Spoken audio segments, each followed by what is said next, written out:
37 Disney Street, which isn't far from you. 3 Disney fans have watched a film which they will now review. Hello friends and welcome to 37 Disney Street. This week we're heading to Colombia as we take a look at classic number 60, Encanto. Drawers, floors, doors. Let's go! I'm Chris Fletcher. I'm Lucy Rain. The birds told me all about it. We don't talk about Bruno. And I've been living inside the walls for the last couple of years. Hello, friends. I'm Hugh Rain.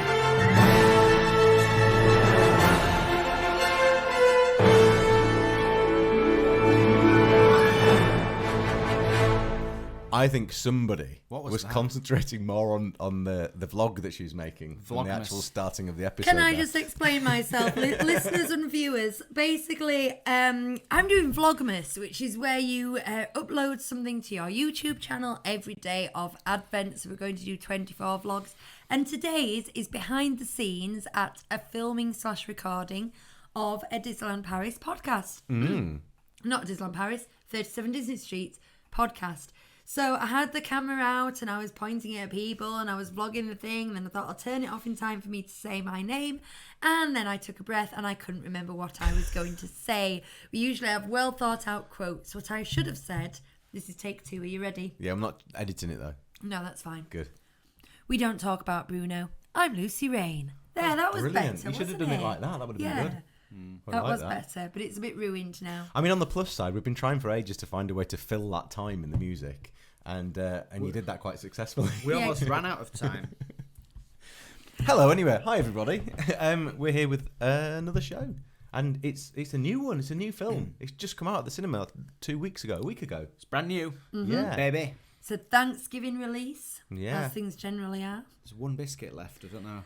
That's a gonna get terrible awkward later. social quandary, isn't there? Who takes the last biscuit? I took the penultimate biscuit, You really take the so biscuit. I can't take the last one. There we are. Chris can have it. Are you sure? Yep. It's going to happen. I've had about 10 today. Excellent. Well, I will take it for consuming whilst Lucy's talking about stuff to do with this film in a minute. Yeah, all the history. Yeah. Do you want me to play the jingle now? We're jumping straight in. Is there anything else you want to talk about? No, go Do for it. Go Let's just for do it. Okay. Yeah, Right. yeah. Okay. I'm going to press the history button. It's time to dig a little deeper to learn some Disney stuff. Dig a little deeper. No, we ain't dug this far enough. Dig down deep into the facts. We'll find out what we need. Lucy will school us, guaranteed. Open up the windows, let in the light, children. You're opening my biscuit. Now, with most new releases, Chris, you know this. I don't do a full history thing, but I will tell you a little bit of the background. First of all, it's directed by the guys who did Zootopia together. And it was developed, well, it was first sort of approached by John Lasseter to Lin-Manuel Miranda during the promotion of Moana. So Lin-Manuel Miranda has been on board at the ground floor, basically, and he's been part of the development all along. So the directors were Jared Bush and Byron Howard, and they also brought on Charisse Castro-Smith to help with the screenplay along with Jared Bush. But the development has included Lin-Manuel Miranda, amongst other things. So he's credited as story by. But there's a list of people. Jared Bush, Byron Howard, Charisse Castro-Smith, along with Jason Han, Nancy Cruz, and Lin-Manuel Miranda, who did the story. It stars that girl out of Brooklyn 911. Stephanie Beatrice, and I didn't know it was her. I don't know. I've only seen trailers and bits for 911 on Netflix when it comes up, and it's always the same little bit. I've watched it, but I don't remember her being in it. Huh. I'm afraid to say. There you are. For a long time during development, it was a fairly nameless South American place. It was talked about being in Mexico quite a lot, but finally, kind of as it began to solidify, as it was in full production, it was decided that it is in Colombia. Oh, I'm glad you said that, because I said that in the opening and I thought, I'm not 100% certain that it is. It definitely 100% is. Good. Although I don't think that they stated that. No, I don't think it's referenced, is it? Because it's definitely a love letter to the general Latinx community, I do believe, but that's just little facts in there. Now, there's not an awful lot more to say with these new films. Things are commissioned and then they get made. It was back in the day when John Lasseter was still the creative director, and he no longer is. But yeah, it's been released. I don't have full box office just yet either. I'm warning you before we get to the end. That's all right. So that's pretty much all I've got to talk about here. So it's going to come down to what we think about it. Well, there you go. Then what we should do is what we always do, and talk about the story and the animation and the music and give it a score. And we give it 10 points from each of us, which gives us an overall score of 90. But then we also need to get that last 10 points, don't we? So how do we do that?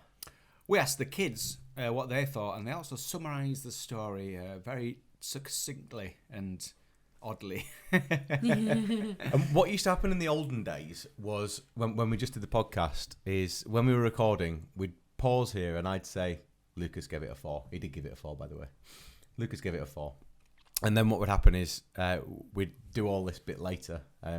But now we've got this fancy technology and stuff. What we do is we press a button, or I press a button, and it plays it. But I haven't done it today. So we're actually going to have to do that whole edit thing anyway. The old-fashioned way. The old-fashioned way. So Yeah. here's the kids. We went to the cinema to watch Encanto. It's about a family, and the whole family lives in one big magical house, and they all have powers. Each person has a gift, but the main character, I can't remember her name, Mirabelle. Mirabelle, didn't get a gift. So there's one where somebody is so strong they can lift up bridges and everything. There's one which is really perfect and grows loads of flowers, and I really want to be her if I was one of them. Oh, one can hear everything. She can even hear eye twitches. We don't talk about Bruno. And then the massive household starts breaking, but no one else can see it. And then she went to something called Bruno's tower, and because there was some visions there, would tell her about it. And the vision was saying it cracks because of her. At the end, the house breaks, but they build another one, and when they put the doorknob in, it magically becomes magical again. The end. My favourite bit was when the guy was getting the gift, when the cracks started happening again. Oh, my favourite bit is when the boy drinks coffee and the girl's like, that's why coffee is for grown-ups, and he's all hyper. My favourite character was, I quite like the person who could talk to animals. Isabel, because I would like to be her. I don't have a favourite character. I like the first song, where they were talking about the family. My favourite song is Meet La Familia. I would give it a 4 out of 5. I'd give it a 5 out of 5. It's my new favourite film out of Disney now. Did you cry at all, Lucas? Yeah. All right, thanks. It was a happy cry there. Yeah. 0 out of 1. Blah, blah, blah, off I pop now.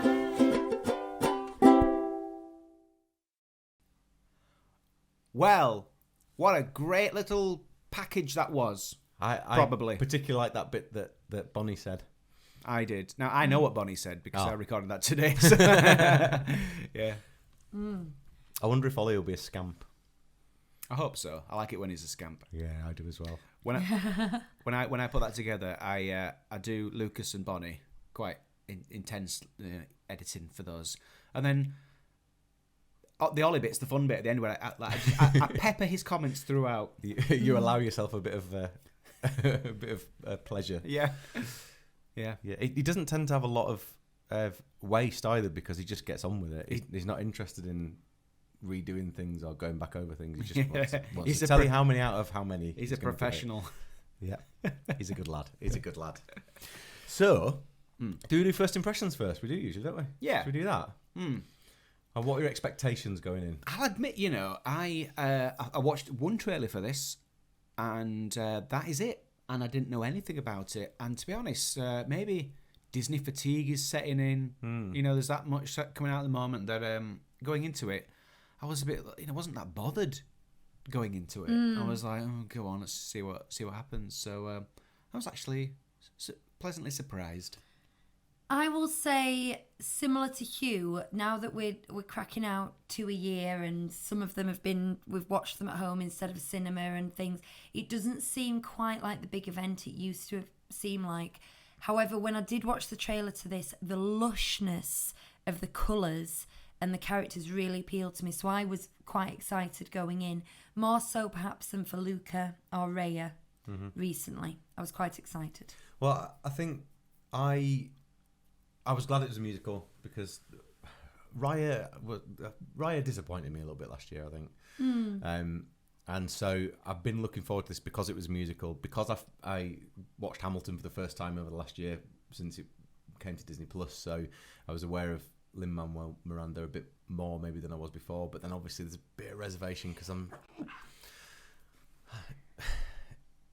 we haven't talked about Moana yet.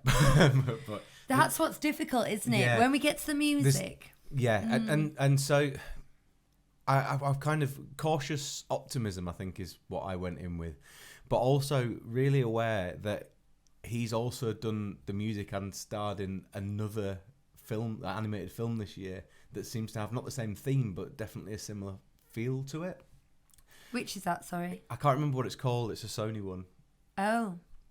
And I think it came out in the summer, I think. I don't even know what that is. I'm going to say, if I completely missed I'll something. I'll find out in a second.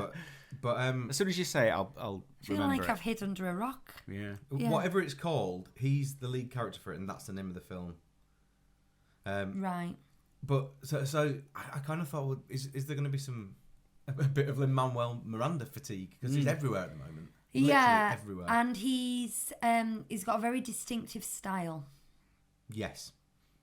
basically. Vivo. No, Oh, yeah. And In the Heights has been made into a film this year as well. Yeah, is that a busy one? Yes.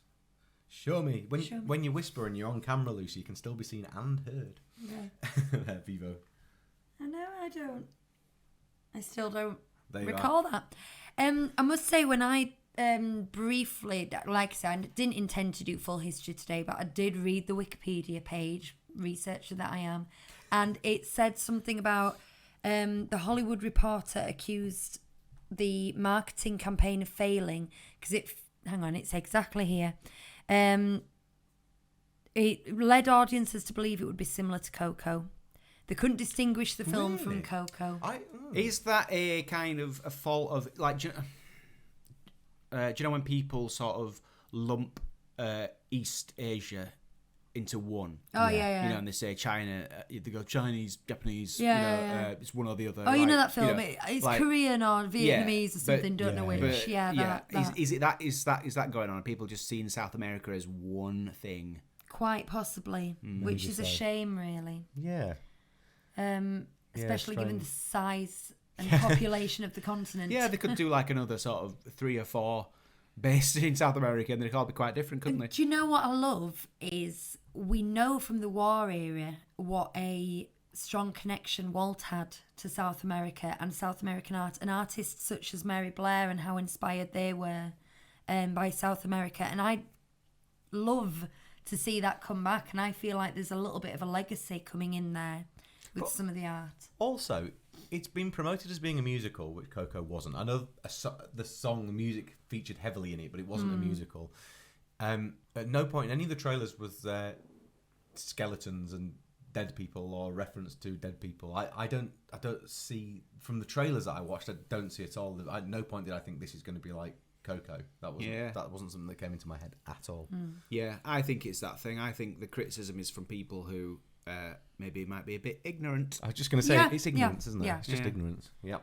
I mean, I'm ignorant, but I wouldn't. But I know I'm ignorant to it, so I wouldn't go on and make those statements because I'm more likely to go. Well, I'm ignorant about this part of the world, so that's why I'm eager to find out. Absolutely. And we did. So should we jump into the story then? Yep. Let's. So it's time to discuss how the story goes. I know it can be worse than Oliver and Co. Well, it's just like Coco, isn't it? Oh, man. It's not really. Is there a film? It's like, well, it's not a Pixar film, so it's not a direct rip-off of something, is it? So. Well, I will... Hecky thump. I will tell you this straight away. The exposition, as soon as it started, with a grandmother explaining the backstory, I was like, oh, we've had this opening scene I think before. I said this to you on the DLP show last week, didn't I? It gives you it gives you that background story right at the start, which I think is. And that's what Coco does, funnily Yeah. enough. They do it in that beautiful way. I thought it was more like Tangled. I thought it I was was more gonna like say Tangled, Tangled. They do it like Tangled as well. But yeah, they do that so that this ridiculous concept of a candle giving life to a house and giving everybody superpowers, you straighten and go, okay, fine, I accept that. If they'd done it in any other way, Yeah. then the rest of the film would have just seemed farcical. But you straight away give way to it and you go, yeah, okay, that's the concept. I'm there. You capitulate and you go, all right, magic candle.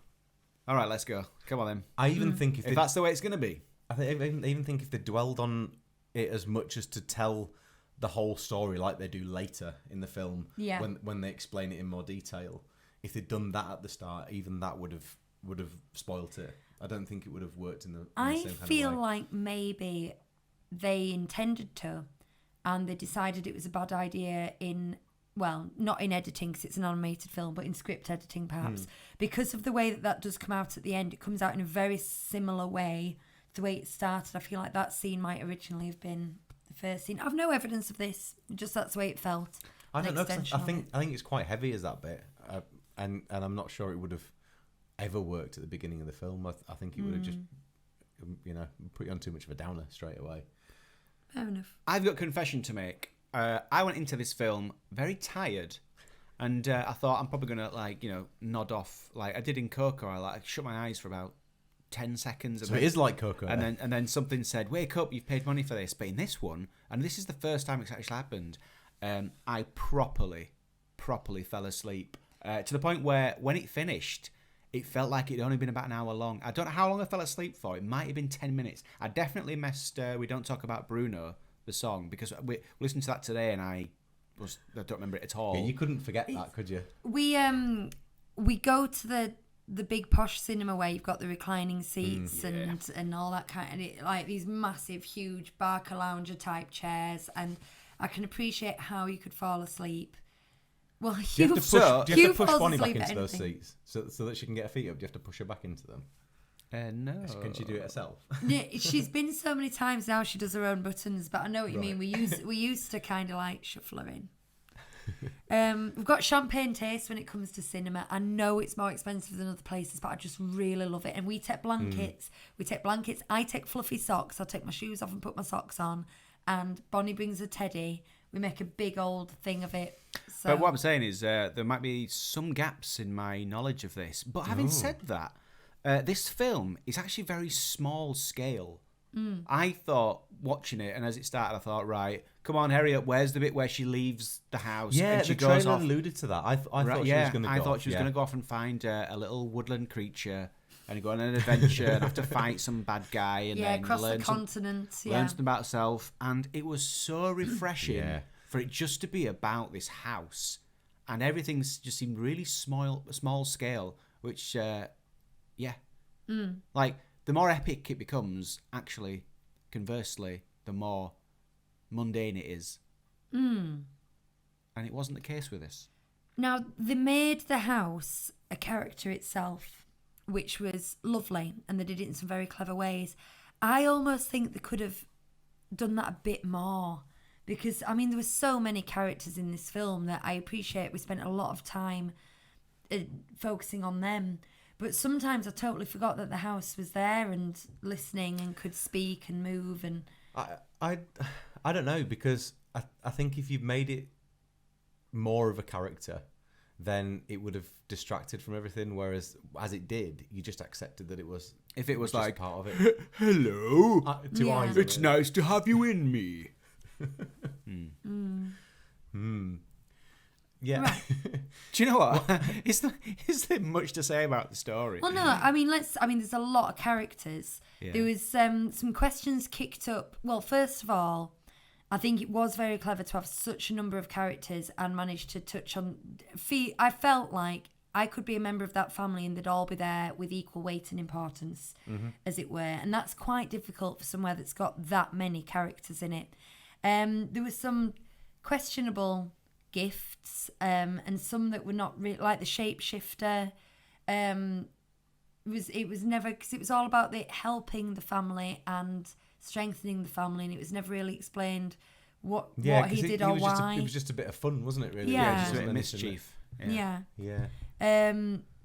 So there was no scenes of that being useful at all. And similar with the girl who could hear everything, that became a very important plot point, but it also didn't. I can imagine her being a little bit resentful of a fairly useless gift that means that she's listening all the time. They didn't do a brilliant job. Did she hear Bruno? That's what I was going to say. Yes. Was she? in the wall. Yeah. No. But did she hear when? What's the main character called? Mirabelle. Did she hear when she found him in the walls and they were having a? No, she didn't. That's the strange thing. Right. They were very selective about what she heard and what she didn't. She's got. I just assumed that she heard everything, but she was selective over what she chose. She's chose got to speak very about. good selective hearing. Yeah, I think that's what it is. Because at one point they said, "When is so and so going to be here?" And she stopped and sort of cocked her head and then said, "They're aiming for 6:30." So she must just have at that point chosen to listen to the village. So maybe she has to choose to. I'm glad that the guy who liked the other sister actually got with Hearing Girl in the end. Yeah. Because I think she was more appealing to look at. Oh, very good. I just want to go out Not in there and say I I'm not being seedy, just saying like. Oh, no, like, no. You know, if I was in that situation, I'd have definitely gone for the other one. Yeah, the quirk over the standard. Yeah. That bodes well for me. Can I just go on record saying I absolutely love Mirabelle as a leading female character. More than she's good. more Yeah, than really I've good. liked anyone since Rapunzel. Really, she was flawed. She got angry. She got cross. She was slightly plump, but still very pretty. You know what I mean? It was Yeah. just Glasses. glasses. Just Big curly hair. a heart. She had, she was joyful and cheerful to watch, but you also knew that there was flaws in her personality and darkness in her personality, and all this was done without any need for monologuing and hammering it home. I thought she was a brilliant leading lady. When you think what an optimistic person she is as well, to have gone through, within her family what she went through when her door didn't, when her door disappeared and all that sort of stuff. It's I don't know. It just makes her very endearing. I think like she's there and she's still encouraging all of her family. I actually thought as I was watching it that was more of what the story was. It wasn't about. Because you think, well, she's going to get her power at the end. And that's what happened. But as we started to watch it, I thought, well, actually, she's going to become the head of the household. It's more about her because the grandmother, she had no magical powers. She had none at all. But that wasn't seen as an issue. And she was a central character to all of that family. She was what made all of them work and what they do work. Mirabelle. So I was very interested to see and understand how that was going to progress throughout the film, I think. And I did quite a few times try and second guess what was going to happen. I think Hugh kind of asked because he fell asleep. What Did you fall asleep, Hugh? what Yeah, happened? I don't know what length of time it was. This is the frustrating thing. I don't know what I've done. But also Bonnie said we were talking about the end of film with Bonnie as well, and it would why did that happen and what happened and what was the problem. And the thing is, I like that I understand it, but I can't explain it in one sentence, because when you do see animated children's films, it's like, oh, they realise that friendship was the most important thing. Boom.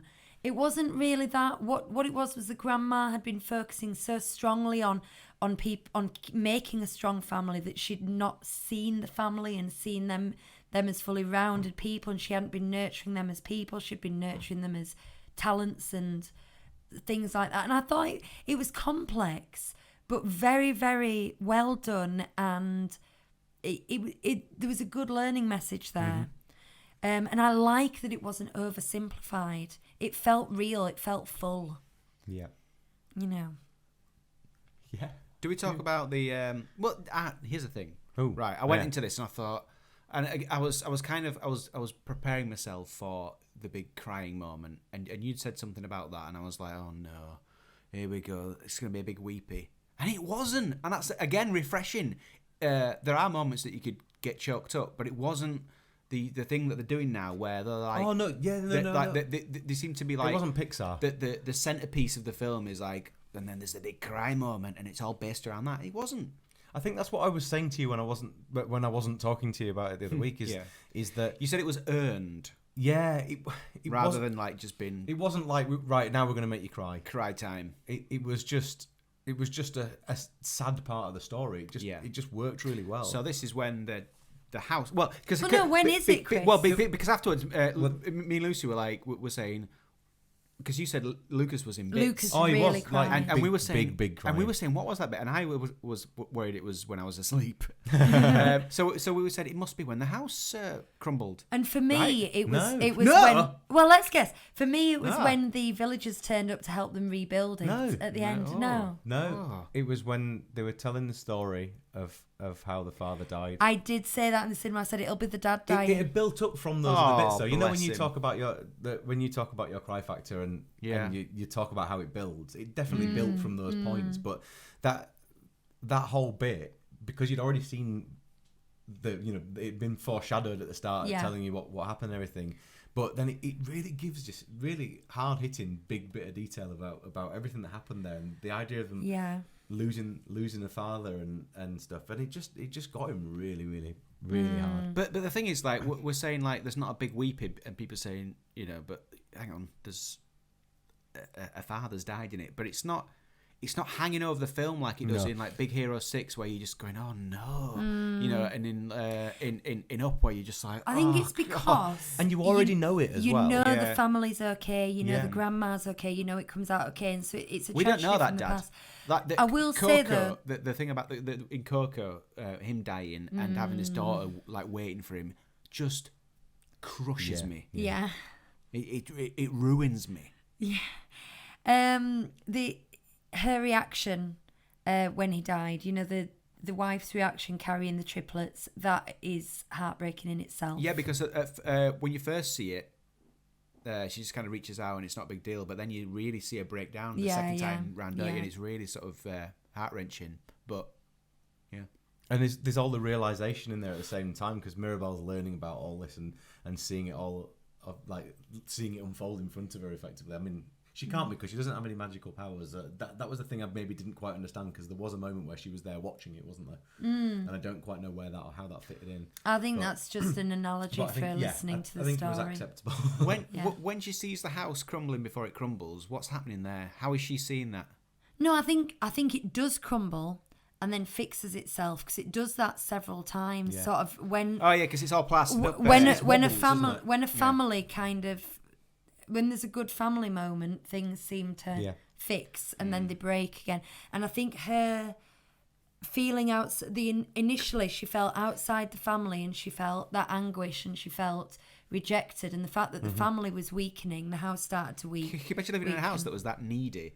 Like if you were having some troubles, it would like the tiles would start falling off the roof, and you're like, and that would make you worse. Bickering about the washing up, and all of a sudden there'd be a vicious cycle of you going vicious cycle of you arguing because you can't afford to pay for the roof fixing, and then the boiler would conk out, and then the staircase falls in.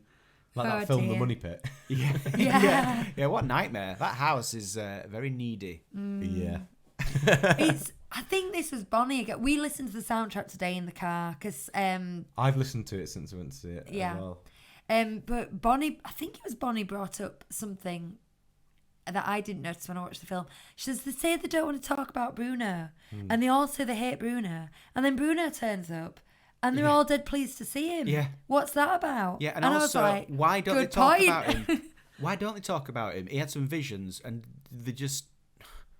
Why did he go away? Well, they were talking as if he was making things happen because he was saying things out loud. Yeah, like your fish is going to die, and then the fish would die. That guy's hair fell out. Yeah, and so they thought that he was making these things. It's like witches in the 16th century, isn't it? Something like that. Yeah. Yeah, it did. Yeah. So they thought it was that way around, and then they were angry at him for making these things happen, but he didn't make these things happen. He just had visions of the future. But he just pulled himself away from it all, didn't he? Yeah, he did. He removed himself. He just removed himself from the situation because he felt like he was doing more harm than good. Yeah. But I did quite like how there was the vision, and it was just like this piece of glass or whatever, and you could see bits of it, but not everything very clearly. And when he turned it, the house was cracked or not cracked and stuff. You've got a word for that at work. What is it? A venticular? It was a two-stage lenticular. A lenticular. But I really liked that the things that you saw in the vision all started to happen. So, and sometimes it was the like big things like the main picture and stuff, but sometimes it was just little things like the butterflies appearing or whatever, and it was just quite, at times it was quite subtle, but just because you've seen it before, you have that deja vu moment. I think that was really effective. It worked quite nicely. When I listen to the sound, I mean, I'm not talking music here, I'm still talking story, but when we listened to the soundtrack today, I heard the sinisterness in Isabella is, in her section of the Bruno song, she's talking about Bruno told me I would have the life that I always desired, and that my roots would grow deep and all this kind of thing.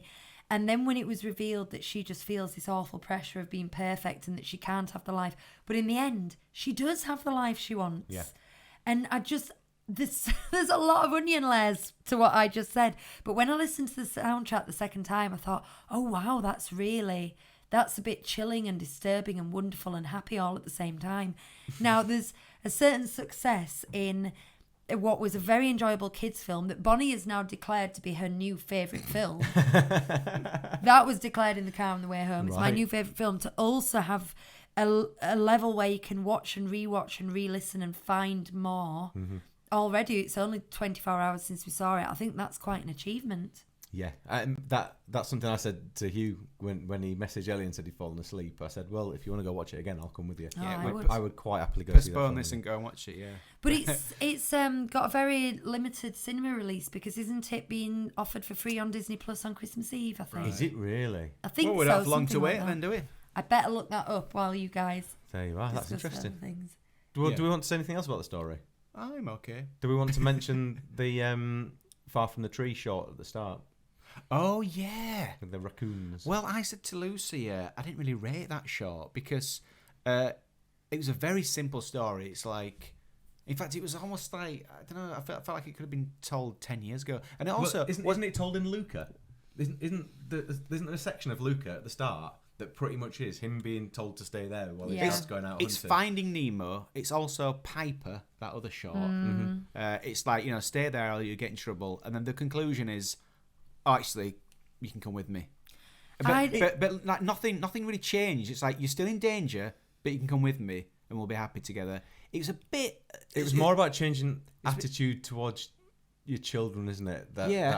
It's just a bit of a nothing... I felt I'd seen the whole story in the first 5 seconds. I won't even say 10 seconds. The minute I saw the scratch on the eye, the excited child, the nervous parents, I knew what it was about. It looked great. Yeah, it did. It did look good. That's it. Yeah. Not much to it. There you go. And we also saw a Turning Red trailer, which I hadn't seen before. Which looks to me like, if it's Pixar, isn't it? Yeah. It's going to be Teen Wolf. Teen Wolf, yeah. It's Teen Wolf. It's definitely that's the film that they're ripping off this time. Oh dear. Should we do the story? Because you know for a fact, the mum in that, like, because my mum's in the background, she's going to have the same power, isn't she?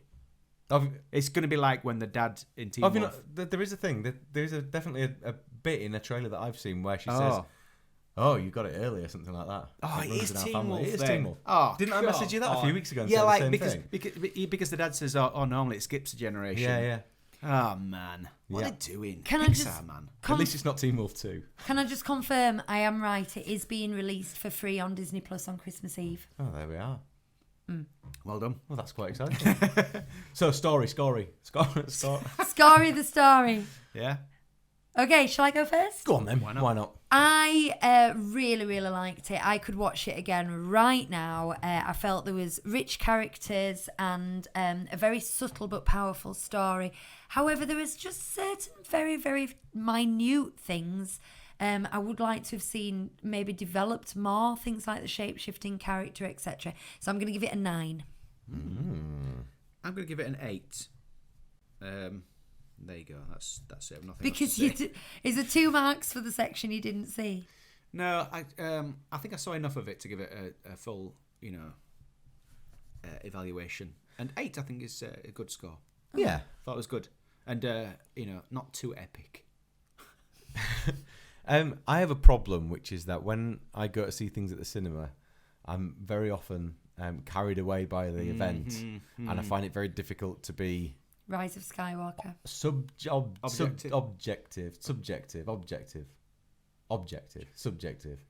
Do you know, I don't know. Whichever the one is that means that Objective. objective. Yeah, I don't know. Yeah, One of I think those. it is. I am one of those, and I'm not the other one of those. Yes. And so I came out thinking, well, it's a 10. It's blatantly a 10. Objective. Yeah, objective.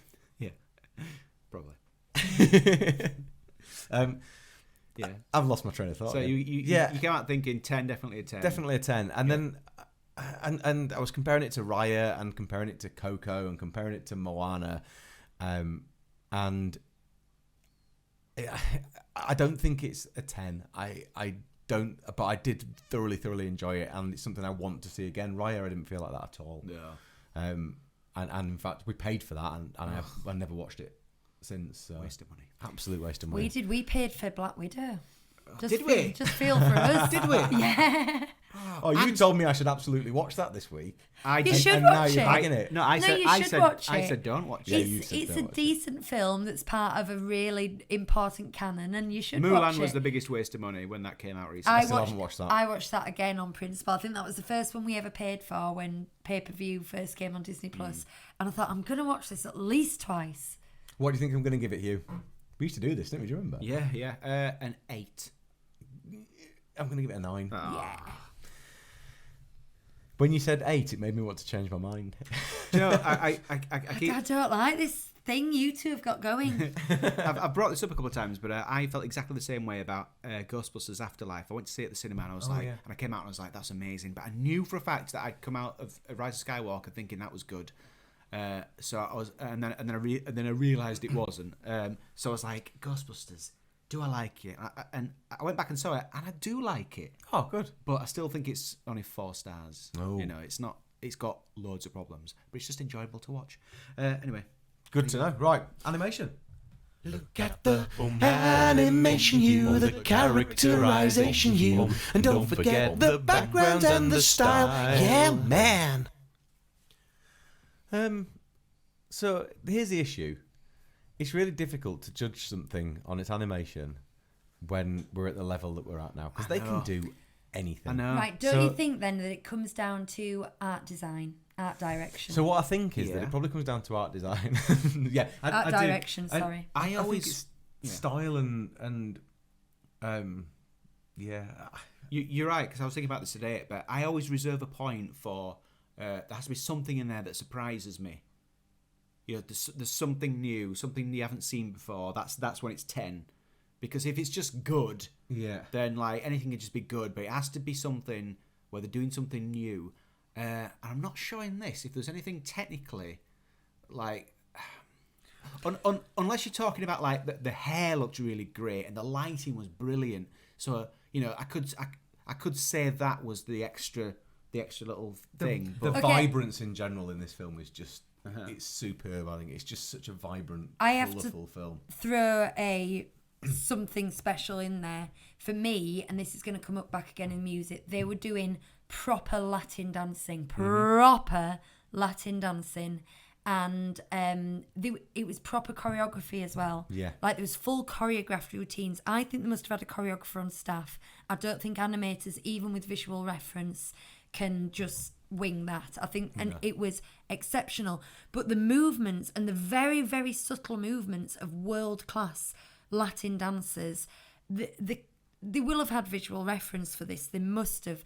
But to be able to translate that effectively and fluidly on screen, no matter how much technology you've got behind you, is a glorious skill. And every time they danced, which was regularly, I was thrilled, like actually thrilled every single time. So that for me, I think you know where I'm going to go with this. But then I'll just go on to the colour schemes. The colour schemes, the fabric, and the little boy's room. Boom. The setting behind that big kind of split mountain and into this quiet little village, and the way that the house is there at the top of it all and everything, it's stunning to look at. All the way through, stunning to look at. Great character animation as well. Some fantastic and the house as well. I mean, just look at the way that the house interacts with everything. My favourite that the house did was when those two kids were trying to run up to get to the daughter party, and it kept turning into a slide. But the second time it turned into a slide, it went at a slight sort of curved angle and just kind of, it was just an extra played with them. It was an extra little detail that they could have just gone flat the stairs, they slide down, but they just scooped it round a bit. And those are the little touches I look for. What was I going to say? We'll come on to. Oh no, yeah, that was it. Grandma at one point she told someone off. I think she told what's her name? Mirabelle. Okay, she told her off, and then she did this little like head nod, like that after she'd said it. She told her off, and then she just did this head movement. It was so well observed that I think they'd obviously just taken that from the actor. I think because like unless the animator's just that good. And again, it's just those little touches of little, and this is what you get in Zootopia. It's just these little movements, these little micro movements that are just so well observed. For that, I liked the moment the boy realised that he could speak to the bird. There was just his eyes widened and glowed, which is quite a big movement, but there was something so small that you saw going on in his brain as he did it. Fabulous. I love the little touches of like the in Bruno's room in the walls, where he's like hand painted his place setting onto the table, and so you've got like a complete contrast of all that vibrance and stuff through there to this just this little makeshift thing where it's just been done by hand and things. Just those little details are brilliant. But go on, you go. Well, I was going to say about Bruno, but it's going back to story. So you can say it. It was, and you said this earlier. You came out saying "Silencio, Bruno." Yeah, I did. And as soon as they said we don't talk about Bruno, I thought Bruno. Why is that familiar? And it's weird to get the name Bruno. Yeah, this thing about in Luca, when they said that, I thought Bruno was going to turn out to his dad. Yeah. Like telling him no, and he's like "Silencio, Bruno." But it was just a made up character, wasn't it? Mm-hmm. By the sound of it, it was just a bit of a missed opportunity. Anyway, in this, I was like Bruno again, another Bruno. Yeah, I was the same, and as you say, I've been. But it will have been too late by the time, Luca and this, more or less working alongside each other in production time, to go, oh, there's a Bruno in that. And also they're at a if only different they studio. talk to each other. They're at a different studio entirely, aren't they? Yeah. Every time they do one of these films, they seem to write a new program to do it. I don't know this for a fact, but pouring sand and everything to do with the pouring sand just to me seems so advanced. I wouldn't be surprised if that was the new technological frontier that they'd reached with this film, because that was extremely well done. What are you looking for? Are you doing something with your feet? I keep hearing something creaking. It's my elbow, I think. Is it? Yeah. Do it again. I can't do it now. It sounded like it was behind me. It's terrifying. Maybe it's Bruno in the walls. We don't talk about Bruno. You said in the story, Hugh, about it not too epic. Yeah.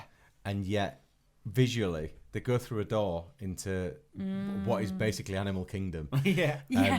That whole song that the sister does with the flowers, and the way all that happens, and the way they bring all these different plants to life and everything, that is just epic to look at. There's some real... It's small scale epic. Yeah. While we're talking about that, I asked you, because we couldn't talk about it last week. You'd already seen it, and we never talk about it on the podcast. So I thought of questions I could ask you.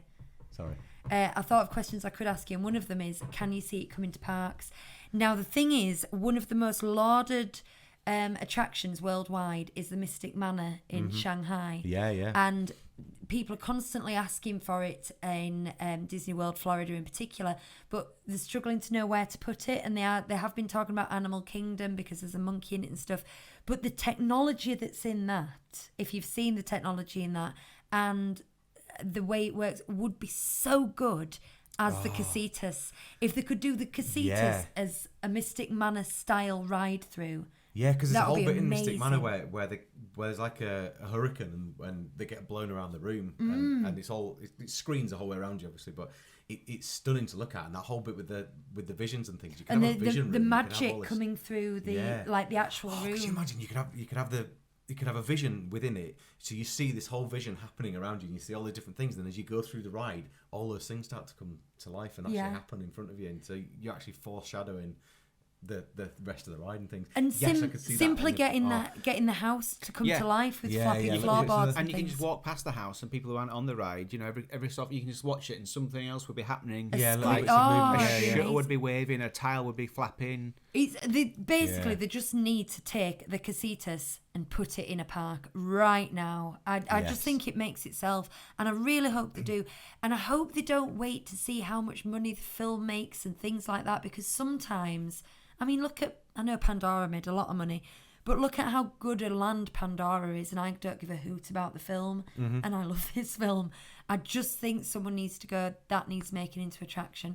Now, having said that, it's taken them nearly 5 years to build Tron, and they're nowhere near finished, so... Yeah, and they didn't build Ratatouille until 10 years after the film. Exactly. But, I mean, that's my answer to it. Ratatouille, of all films. Yeah. Why does that get a brand new land? Rework this, and yeah. Yeah. Tomorrow, I think please. You're spot on that. Absolutely. Spot on. Do you want to score the animation then? Yes. Go on then. Do you know, I'm hovering between, is it a 9 or is it a 10? Is it perfection? Does it have that extra little thing? I'm gonna let you two go first, and I'll decide. But I'm thinking maybe those little touches I said that I liked, like the hair in particular and the light. Do you know what? The curl on Mirabelle's hair. Yeah, I think it is a 10.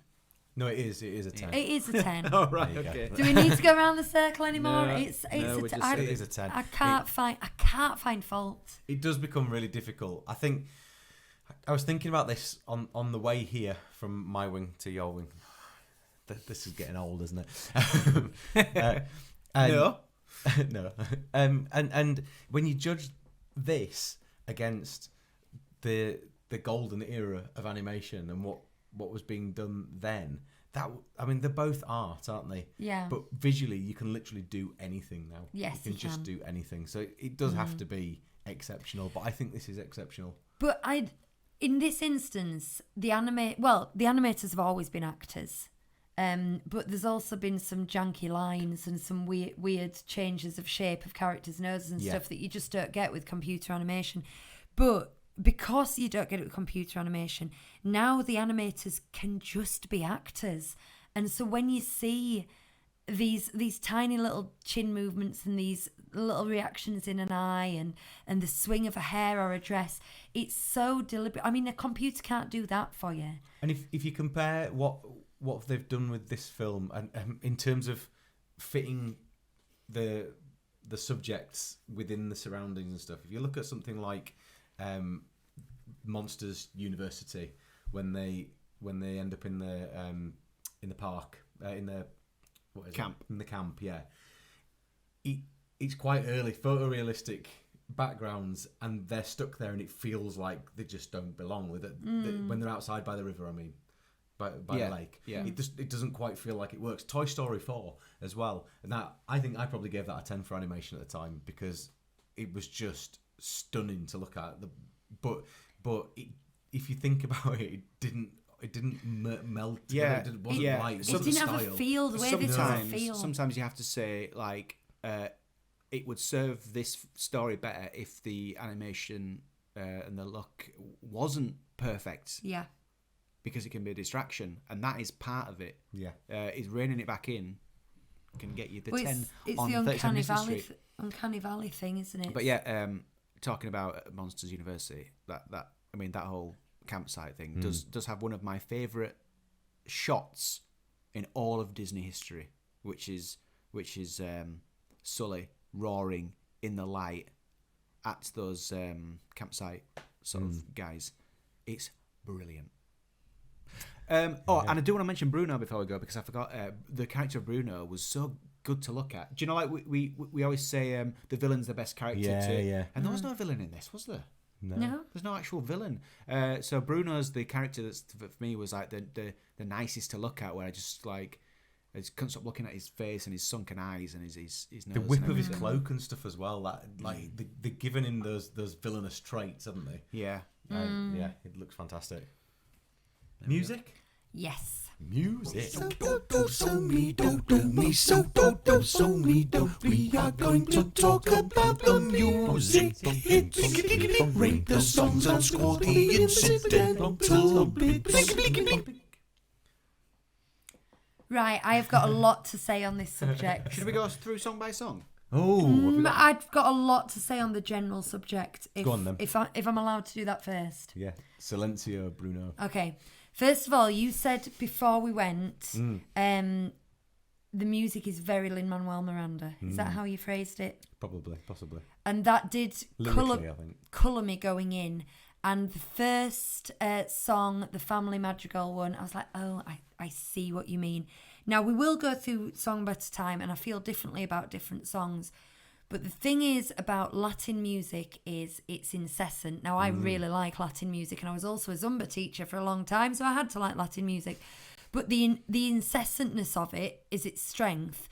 But when I've reviewed musical theatre songs before, and I've told you why I love them as musical theatre, when there's some doubt, notes go down and they slow down. When there's hope, notes go up. And when there's some, there's a lot of twists and turns and changes of tempo and changes of key that go along with making music emotional. And I didn't think as a musical, the music in this film did that. Because he'd clearly been given this brief, and this is very similar to In the Heights rather than Hamilton. It's got a lot more in common with that.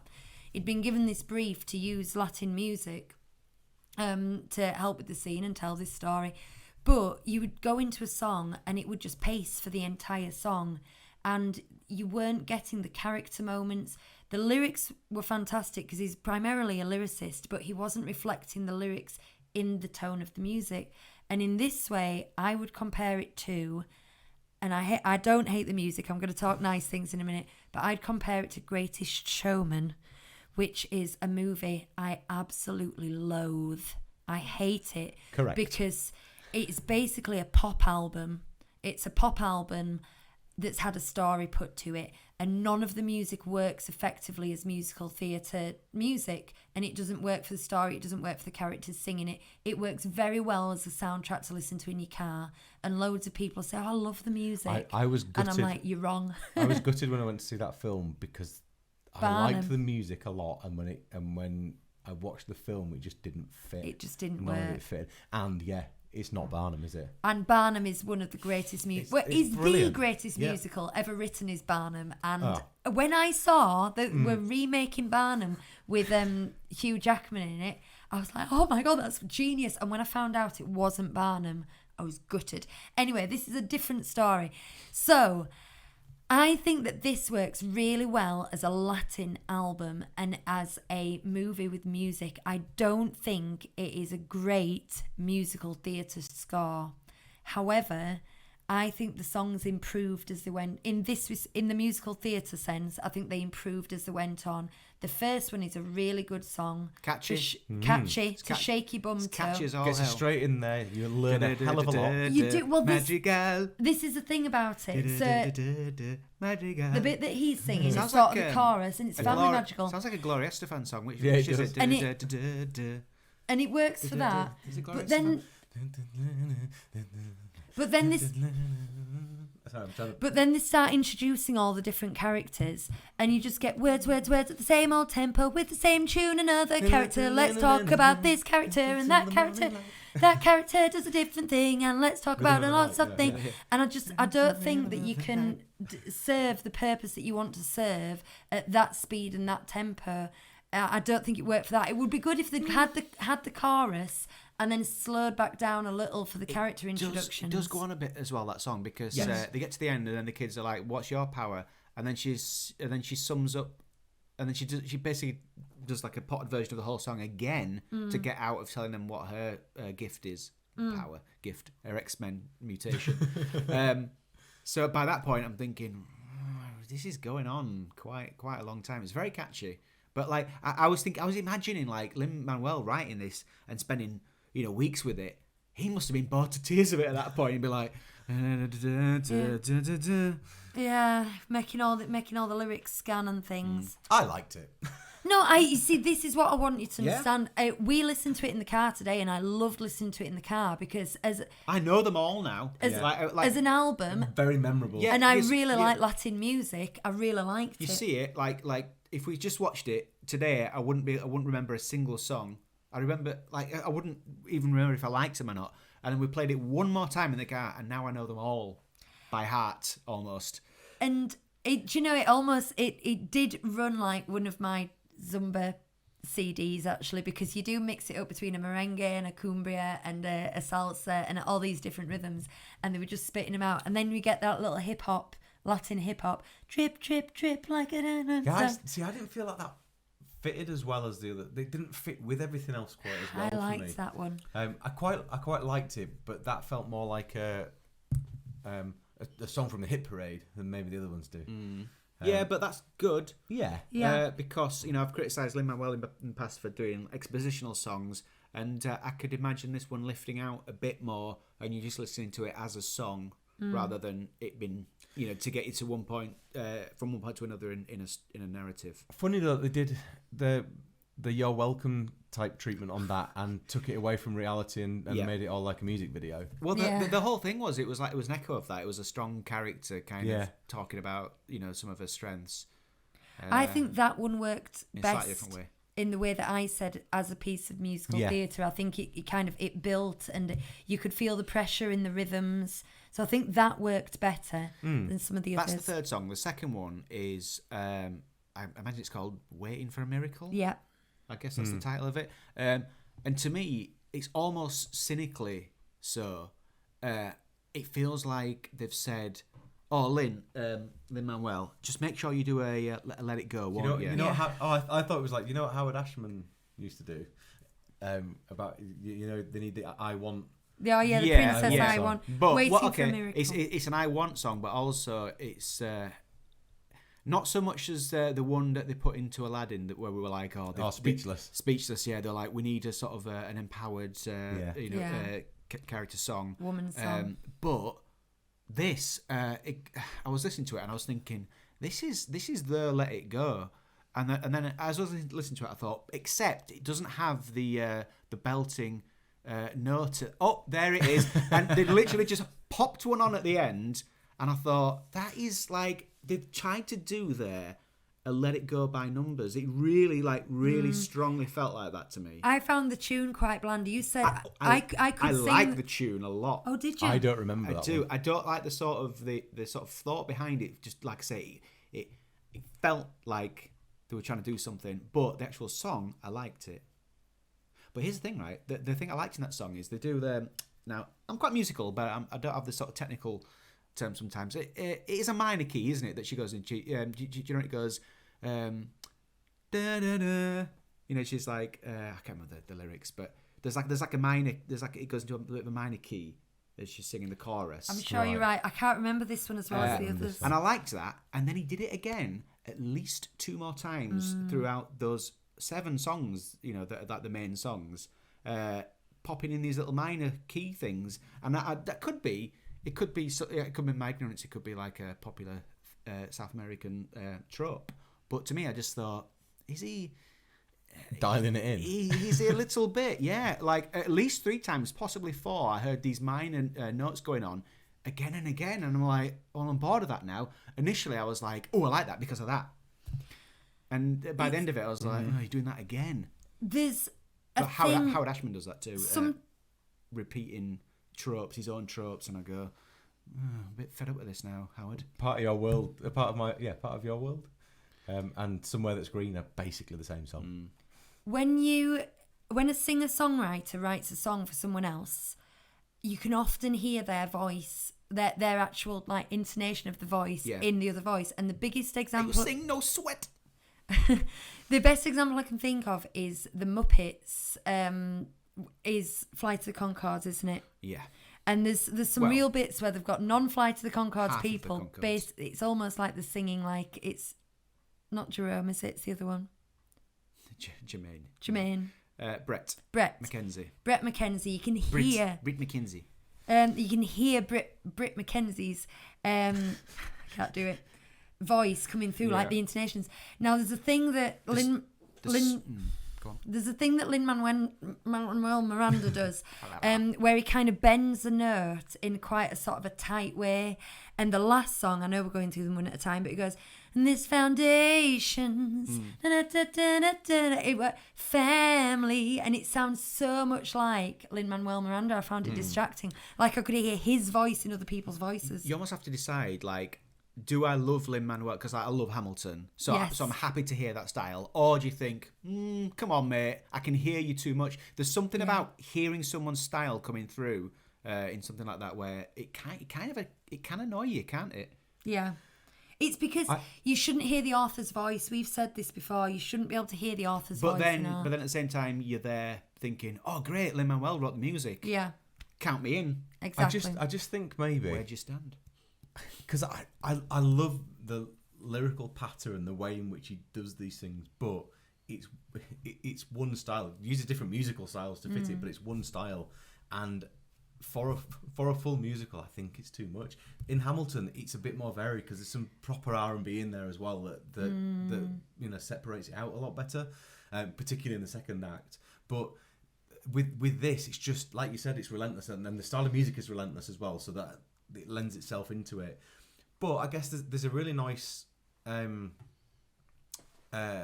number, isn't there, when they're telling the whole story later on, that's all in, I don't know, I'm going to say Colombian Portuguese, but I think it's Portuguese, yeah. And that's very different. That feels very different, but still very lyrical and persistent. Don't take many time for breath at all in any of his songs. It's not. It's not something that he does, and that's not 100% Lin-Manuel Miranda things, because of other things he's done that haven't fallen into that. I think it's that it was a very clear decision that all the songs were going to have a Latin undertone. Yeah. There's the classic Lin-Manuel rap though. Yeah. There's almost one in Surface Pressure, but there's definitely one that Bruno does. At the family at the doesn't end. He? Bruno does a rap, and you're like, oh, there's that rap. There he goes. I also found some of the lyrics weren't great. Well, there's one in particular. It stuck out at the time when I heard it, but like, it's at the start of Surface Pressure. She says, "I'm the strong one. I'm not nervous." That is a clunky line, and all I had to do was change it to, "I'm the strong one. Don't get nervous." But "I'm not nervous" is too in the moment and too specific and clunky. I'm the strong one. I'm not nervous. Do you know what I mean? Give notes. I like. I would. I'd have said, Lin-Manuel, could you just change this to maybe, don't get nervous. Make it broader. Don't. I hope that makes sense. Yes, it does. No, I agree with you. As soon as I heard it, I thought, ooh, that was clunky. And one final thought was, the songs, a couple of them they ended very abruptly. Surface Pressure in particular, and the one about Bruno, where they just kind of go, "Oh, I knew we shouldn't have brought it up," and then it just stops. And I don't think the endings of the songs are too strong either. Been nitpicky though, because in general, very catchy songs. The one that I did fall asleep in was We Don't Talk About Bruno. I love that one. When I heard it in the car today, I was like, I don't think I missed much there. And there's another one at the end. I think it's the final one, which I thought was a bit just a bit dirgy. Not dirgy. Just a bit of a nothing song. What about the duet with her sister? Oh, the all of no, sorry. What else can I do? Yeah. Yeah, that was Frozen as well. it was a bit. It was. I liked that they had it bringing it in as a kind of a percussive thing underneath. It was okay. We don't talk about Bruno one was my hands down favourite, but that was the one. My least favourite. You know, the sister with the weather and her husband. They were like doing the best kind of street style salsa, proper street salsa. That was fantastic. And I could feel the muscles in my bum cheeks going. That's another very doing a little salsa in my chair. I loved it. There's some more very very expositional lyrics where they say it's the day of our wedding. We were getting ready. we were just getting ready, and the weather was bad. Day. You know, wedding's not allowed to be bad. But you see, that for me is why it does work as musical theatre. Those bits, that is very musical theatre. And I thought, personally, I don't necessarily agree with you about the fit. I think it all just flowed really, really well. It's not my favourite music in the world. I will say that. The style I really liked. It was probably a bit overly lyrical for me. But I did generally think it worked well in the film, and it was, I mean, what have we had recently to compare it to? Really, Frozen 2. Yeah, not as good as Frozen 2, I don't think. See, that's where I would say that every single note of the music reflects the words that have been, the lyrics that have been put with it, and the moment in time for that character. Every single bend of the note, every single key change, every single tempo change is all character driven and not music driven. But at that and I point, don't think you could say that of well this. established characters, haven't they? Oh no, we gave the music 10, 8 and 9 for Frozen 2. I was a 10. We gave the animation 30, as we did here. There you are. Right, should we score it? Yeah. I'm going to give it an 8. I really enjoy the music. I think it's really good. I do think it fits well with the film. I don't know if I'm a fan of Lin-Manuel Miranda or not. There's things that I really like about his style, and there's things I'm not so keen on about it. So, yeah. I'm a big Hamilton fan. Like you, I'm not sure if I can say I like him across the board. He's certainly done some very good stuff, but I would give it an 8. An 8. But I do like it, and I will listen to it in the car again. I'm just not sure about it within the film. Yeah, I found the music to listen to very enjoyable, but at the same time, there's little things creeping in as I'm listening to it where I'm going, didn't like that bit, didn't like the ending of that, didn't like that lyric. This is using that device again and again and again. All these little things, but I'd still give it a good solid 8 because when it is good, it's very, very good. We haven't had a proper classic musical since Tangled, really, have we? Well, no, since Frozen 2. Yeah, but even then, it wasn't like Tangled, like all the Ashman ones. That they are, let's take that to the stage. Let's just take it. Frozen 2, not really. Even Frozen, I know it has been taken to the stage, but it's not. Well, not the same. I mean, they've done Tangled the musical on cruise ships theatres as musicals, and you can just see it lift. We didn't get to see it, unfortunately, but you can just see it lifting and shifting. Find it on can't YouTube. Yeah, you can see it lifting and shifting. Whereas Frozen 2, bit dark, needs too much context. It's a sequel. I know what you're saying. You could do a Sondheim type. If they hadn't already made the Frozen musical, they could have combined the two and done first Frozen film in Act 1 and second Frozen film in Act 2. I think they could have quite easily done that. Because it worked for Sondheim. Yeah. Right. I've got a score. Ooh. You must be grumpy. Do we want it? They don't always get on Rotten Tomatoes straight away because it needs. So I'm just going to be looking at while you tell us what ours is. I read some reviews on IMDb the other day, and quite a few of them were just saying, "Oh, I was really looking forward to this until I got there and realised it was Lin-Manuel Miranda." He's very distinctive. He is. I think I'm like you, Chris. I think I like him, but I'm not too sure. I mean. He's certainly not bad, is he? No. He's a very, very good, unique musician. And Hamilton, is fantastic. It's flawless, is Hamilton. Yeah. Absolutely flawless. So anyway, for Rotten Tomatoes, the critics have given it 90%, the audience have given it 93%, which is excellent. IMDb at 7.7, which if you follow IMDb, that's high. That is quite That high. is quite high. As K2SO would say, it's high. It's very high. He was in that as well. Alan Tudyk was in that, our new Frank Welker. I need to update that jingle as well. Although there's not much point now, is There's there? not many left to go. And who was Alan Tudyk? Who's a He was a Tudyk? toucan. Who's a Tudyk? We gave it 89. Wow. 89. I think that's a fair score. Yeah. That is the same as Santa's Workshop, the Disney is classic brilliant. short, which this time of year, if anyone's listening to this at Christmas, because I wouldn't recommend it if you're not, because it's very Christmassy, I would give that a watch on Disney+. What else is 89? Have we got? Can you see Well, anything there? Bambi is 90, so it's just one mark below, the golden age. Yeah. Mm-hmm. Got Tangled, 98. Yeah. Yeah. 89. I The stand Jungle by Book. that. The Jungle Book, 89. Really? Yeah. Wow. Wow. That's It's just so hard to compare the Lightning 60s. McQueen. Wow. 60 years ago, isn't Wow. it? I can't believe we get 89. Wow. That's all I can see for 89. There's probably some more in there somewhere, but yeah.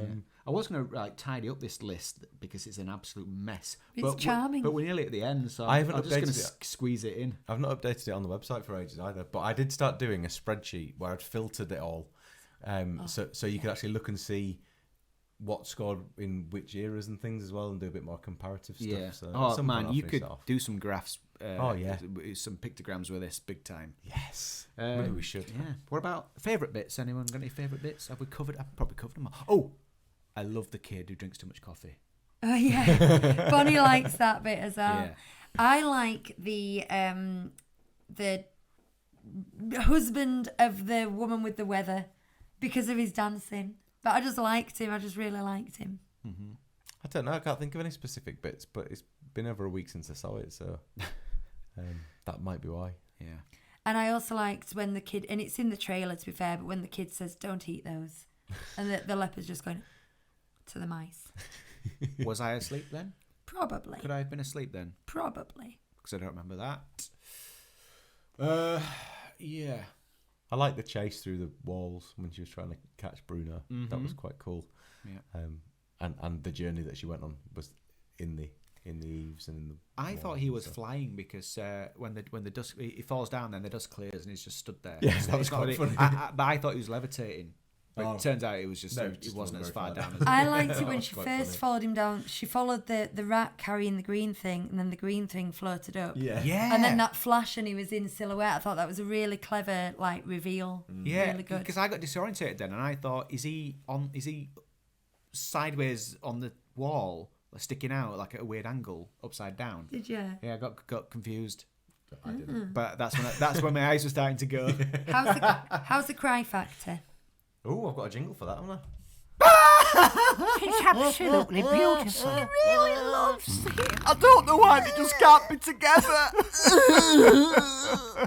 Hugh's cry factor. I actually listened to that then. I was like, even though I made it, I was like, that's quite funny. Right. Well, we said before, this wasn't like an out-and-out cryy, was it? Like, like they're known for lately. The bit that I thought, because I was looking for the bit that made Lucas cry, and when I thought it was the house, I was like, yeah, that's quite sad. I definitely got a lump in my throat when they made the doorknob for her at the end, and he says something to her, doesn't he? He says like, "We made this for you," or what does he say? Something like Is it just Something that? Is to it that is it effect, like we yeah. made this for you? It's something along those lines. I was like, And the magic happens for her. yeah, but actually, at the time, thinking about Lucas being upset about something actually made me more teary than anything in this film. I was like, oh, bless him. And now I've discovered it was the bit it was. Anyway, it's not that high. I've given it a 3, which is low for these days, isn't it? So 3 teardrops. And that sounds like this.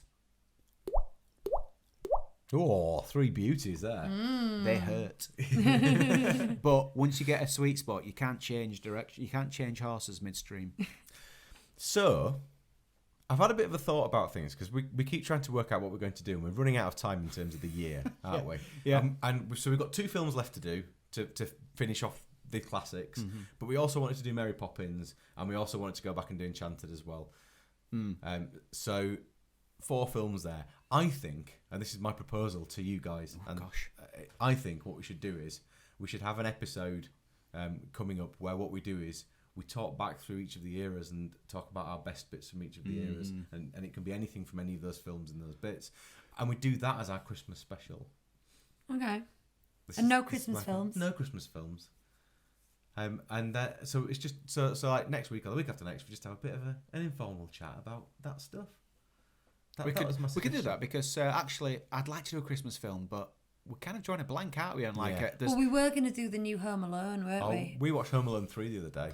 I think that should just be like a ranty vlog. I'm not even sure I want to watch it, to be honest. It's had such bad reviews. I'm like, do I want to give 2 hours of my life to it? No. Don't know. I don't. No. So yeah, we could do that. Well, that's my thought, but I don't know. I think basically for this year we would do 1 more episode, and that'll be our Christmas special. But that's my suggestion for what it could be. That's a very good suggestion, Chris. Because it gets us back through everything. It's nice to go back and reflect on what we've done in the past. And, it is. And the journey we've been on together. Yeah, it's been epic. It has. It's been apart from this week. nearly just over half of a notebook. Wow. Oh no, sorry, it's 1 page off half of a notebook. Wow. Cool. Well, I think that's about it. Do you want to talk about Vlogmas before we go? Yes, this month we... If you're listening in December 2020. Yes. 2021. This year we are partaking in Vlogmas. Vlogmas, if you don't know, is it's a bit like an advent calendar for YouTube creators. We're mainly podcasters, but we do upload on YouTube. So we thought every day from the 1st of December to the 24th of December, we upload a little video. The shortest one so far has been 3 minutes. The longest one has been 15 minutes. And we're just doing it on all sorts of different things and topics. Right now we're doing a behind the scenes recording 37 Disney Street. So if you're interested in that, go check that out on our YouTube channel. It will be Vlogmas Day 6. Chris has got some things he's got planned. You're going to do some... You're going to read a children's book. I'm going to read a children's book. I'm going to have a bimble around Walt Disney World on Minecraft with Lucas. Which should be quite fun. We'll probably do a few episodes of that. And I said something else, but I can't remember what it was. Someone requested your top recommendations for Disney. Oh yeah, I'm going to talk through some of my books. Just do a very short talk through my library. And Hugh's going to... I'll do something, a sketch video, a live sketch. I'd like to do a little rant about something that's cropped up about the new Buzz film. Oh, that's good. Sounds interesting. And I'm doing a lot of just sit down and talk and tell and do my top 5 restaurants and some trip updates and some moments about this. I've done a video showing you my favourite lounge fly bags, things like that. And your toilet. And yeah, I did do a tour of my ensuite, but mainly because it got me to show my Disney medals, because no one ever sees my Run Disney medals because they live in the toilet. So we've just got a new subscriber as well. No, that's nice. They're all thanks, just Princess Paula Bell. A bit fun and a bit random. So if you just want to go and see what we're up to, by the end of this month there will be 24. Do we do a Christmas Day? I think we should do a Boxing Day one and show our Disney gifts, because I'm sure somebody will be getting some Disney gifts, perhaps. Anyway, there'll be at least 24 Vlogmas uploads by the end of the month. Bop it. I was going to do a Bop it video. That's that's it. We're going to have too many. Yeah, I know. Yeah, we will. So, back over to you, Chris. What's this? See you later. Yeah. Is that how we finish? That's it. Something like that, yeah. Thank you all for coming. Yeah. See you soon. How do you say goodbye in Portuguese? Goodbye in Portuguese. Okay. Right, goodbye everybody.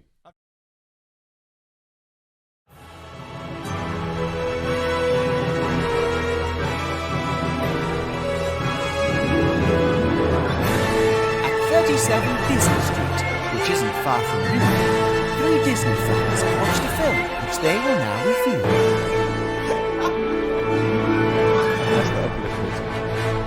Goodbye. Bye again.